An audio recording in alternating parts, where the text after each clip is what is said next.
Salut à tous et à toutes, bienvenue pour cette nouvelle vidéo, c'est Vito. Alors, c'est un produit qui a fait beaucoup parler, de par ses aspects technologiques, de par ses prouesses, de par son avancée, de par son prix aussi, et de par aussi cette marque complètement inconnue en France. Aujourd'hui, je vous propose de parler d'un produit complètement incroyable, enfin sur le papier, et on va voir après 24 heures d'utilisation déjà mes premières impressions. On y va, aujourd'hui on parle du Oppo Find X.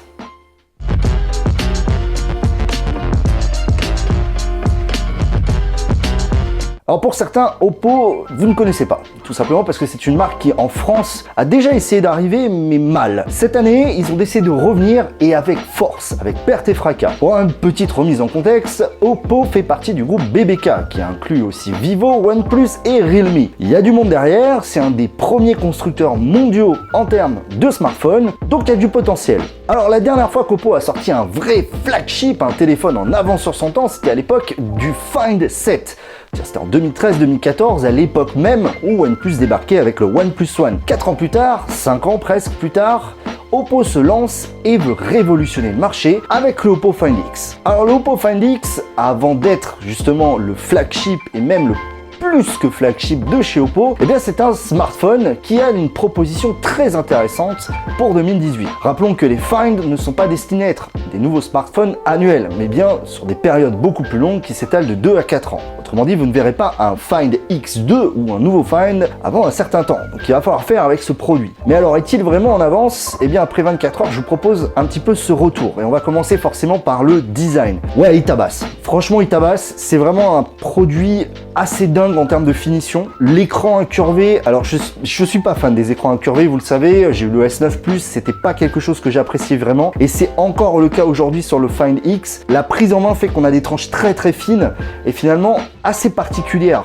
C'est vrai qu'on n'est pas très serein, et heureusement que Oppo a pensé à fournir une coque. Dans la boîte d'ailleurs, on a un packaging extrêmement premium. J'insiste souvent sur les boîtes de smartphone parce que c'est la première impression que l'on va avoir du produit. Que ce soit les matériaux utilisés, la façon dont c'est assemblé, c'est vraiment du premium. Et à l'intérieur, on a finalement tout ce que l'on peut attendre d'un smartphone. On retrouve bien sûr une paire d'écouteurs en USB-C, puisqu'il n'y a plus de port jack, mais ça c'est normal. On a un dongle USB-C vers Lightning, logique, et le chargeur Supervoc, ça j'y reviendrai juste après, qui est quand même juste énorme, il fait à peu près 2 fois la taille du chargeur de chez OnePlus. Donc un packaging qui donne tout de suite le ton avec ses couleurs noires et jaunes vraiment sympa. Moi je trouve ça très agréable, ça fait longtemps qu'on n'a pas eu une expérience de déballage justement différente des autres et c'est très agréable justement qu'Oppo propose cette expérience. On est dans le monde du premium et dès qu'on le prend en main, on est là-dedans. Le toucher du verre est très particulier à l'arrière, on a presque l'impression du soft touch, un toucher très particulier, un traitement très particulier et très agréable. Forcément avec cette couleur irisée que j'essaye de vous faire retransmettre, c'est vrai que c'est vraiment sympathique. Donc c'est le Bordeaux Red, le Red Bordeaux, donc en gros c'est du vin,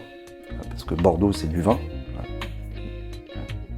toujours avec modération, hein, comme le jack. C'est un très très bel objet. Sincèrement, Oppo a une proposition extrêmement qualitative et d'ailleurs il y a des petits détails comme ça très subtils mais très agréables, comme par exemple le dessus et le dessous qui sont concaves. Alors c'est particulier, pourquoi faire, j'en sais rien, mais c'est forcément une partie design très intéressante. La main attraction de ce Oppo, c'est bien sûr l'écran de 6,42 pouces en Full HD+, AMOLED. Il prend presque toute la face avant. On a une toute petite bordure en bas qui est vraiment très limitée. C'est très grand et en fait au final, je me rends compte en fait, comme quand j'ai utilisé le Note 8, il y a un cap où en fait je me dis le téléphone est tellement grand que de toute façon je peux pas m'en servir à une main et il faut absolument mes deux mains et c'est un petit peu ça que je retrouve sur ce Oppo comme je l'avais eu sur le Samsung.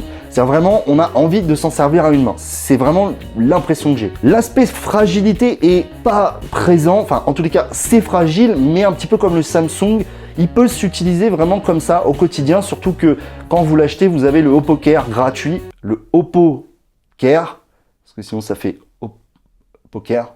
Forcément, ça donne un petit peu cette confiance. La petite coque fournie, forcément, on est limité en coque à cause justement de ça, voilà, qui est bien sûr l'élément de dingue de ce téléphone, ce petit clapet coulissant qui a très peu de jeux. Oppo le garantit pour 300 000 utilisations. Par contre, et là c'est vraiment un truc, après seulement 24 heures, il prend la poussière de dingue. Enfin vraiment, la poussière vient de se coincer partout, c'est vraiment un enfer.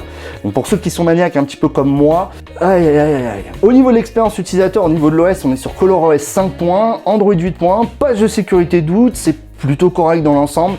ColorOS est très très proche d'iOS, on a vraiment un launcher de base, ça tourne bien. Alors faut dire qu'on a quand même un Snapdragon 845, 8 Go de RAM, 256 Go de stockage, on est très bien armé pour la compétition. Honnêtement, c'est d'une fluidité sans égale pour la première journée d'utilisation, je suis vraiment bluffé. Les paramètres sont plutôt clairs, pas trop fouillis. On a un petit peu tout sous la main, il y a toutes les options qu'on peut retrouver sur un smartphone un petit peu type chinois, donc notamment les duplications d'app, tout un tas de multitâches. J'ai pas encore exploré toutes les features du téléphone. On retrouve une expérience très intéressante, un peu trop iOS-like je trouve, mais néanmoins c'est extrêmement fluide. Alors par contre, il y a quelques petites choses qui sont un peu emmerdantes, notamment le fait qu'en fait on n'a pas d'icône de notification. Alors j'ai pas trouvé comment l'activer. Par contre, on a un truc sympa, c'est que quand on reçoit une notification et qu'on a l'écran éteint, et bien tout simplement le contour s'illumine. C'est un petit détail, mais c'est plutôt sympa. Alors le déverrouillage, forcément c'est un des points hyper importants puisque tout se fait via de la reconnaissance faciale 3D comme l'iPhone. Le processus n'est pas lent, mais il n'est pas aussi rapide que ce que propose Apple, notamment par le fait que le mécanisme sort et revient. Par contre, c'est vrai que le mécanisme, rien qu'au bruit, on sent qu'ils ont travaillé justement la sonorité de ce mécanisme pour vraiment avoir ce sentiment de qualité. C'est un bruit très industriel. Je vais vous le faire écouter. Vous entendez vraiment ce bruit où les butées sont très propres, très sèches, elles font pas un bruit vraiment de casserole. La déverrouillage facial est ultra précis, que ce soit dans le noir, dans le pleine lumière, contre-jour, il fonctionne nickel. Forcément, c'est vrai que je déverrouille beaucoup mon téléphone au quotidien, donc la durée de vie, ça c'est une question en effet à se poser. On va passer aux caméras rapidement. Donc on a un double capteur arrière, double capteur avant. J'ai pas eu le temps d'explorer toutes les fonctions parce qu'il y en a vraiment beaucoup. Il y a beaucoup de fonctions, des stickers, du mode portrait avec différents de fonctionnalités de portrait. Finalement, on retrouve un petit peu ce que propose OnePlus. Voilà, sans déconner, j'ai envie de dire. L'application est très performante. Les quelques clichés que j'ai pu prendre, je vais vous les mettre, sont plutôt sympathiques. J'ai pas testé la vidéo encore. La stabilisation a pas l'air incroyable. Et franchement, de ce que j'ai vu en termes de photos, c'est très propre, ça fait le boulot. Voilà, c'est bien. Alors bien sûr, une des attractions de la version européenne du Oppo Find X, que vous ne trouverez pas sur la version chinoise par exemple, c'est la Super VOOC. Donc tout simplement une charge rapide en 50 watts qui annonce une charge de 0 à 100% en 35 minutes. C'est assez dingue. J'ai pu l'essayer rapidement parce que finalement, j'ai pas eu à m'en servir vraiment beaucoup. C'est vraiment hallucinant, ça charge très vite. Le chargeur a tendance à beaucoup plus chauffer. Le téléphone chauffe très peu.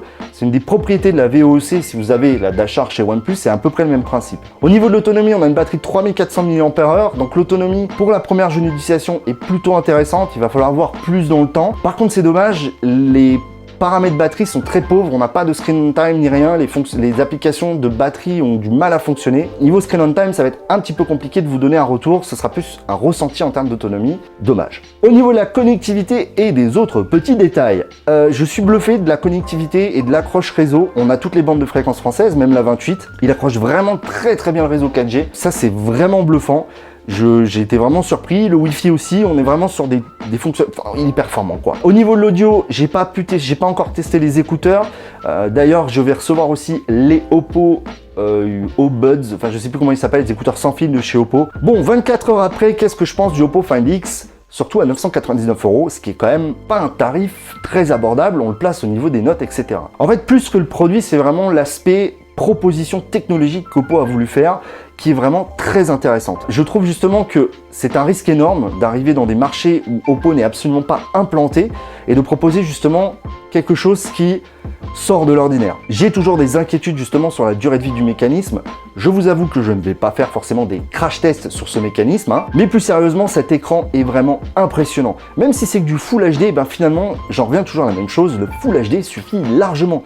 Tout simplement, pourquoi? Parce qu'on va avoir tendance finalement à l'utiliser de plus loin. On va pas forcément être collé comme par exemple sur mon 5S où je suis comme ça. Là, je vais l'utiliser de plus loin pour regarder des vidéos, c'est un régal. Donc après 24 heures, franchement, j'adore ce téléphone. Il y a des petits défauts quand même. La photo est quand même à pousser un peu plus loin pour voir si vraiment il est capable de rivaliser avec les meilleurs. Niveau suivi software, c'est encore une grande question. Niveau suivi du SAV, c'est aussi une grande question. Oppo vient juste de s'implanter. A priori, ils ont mis des gros moyens derrière. Autre point, il est compatible Widevine L1, donc vous aurez bien la HD sur les services de streaming. Il est Treble aussi, mais par contre, pas en mise à jour seamless, c'est-à-dire les mises à jour en fond de tâche. Donc au global, c'est très cher. Mais en fait, ce qu'on achète, c'est plus une prouesse technologique et finalement, plus qu'un smartphone, c'est aussi un objet Et c'est vraiment ce que je ressens en fait en utilisant ce produit, c'est que c'est pas un smartphone classique, c'est vraiment un objet.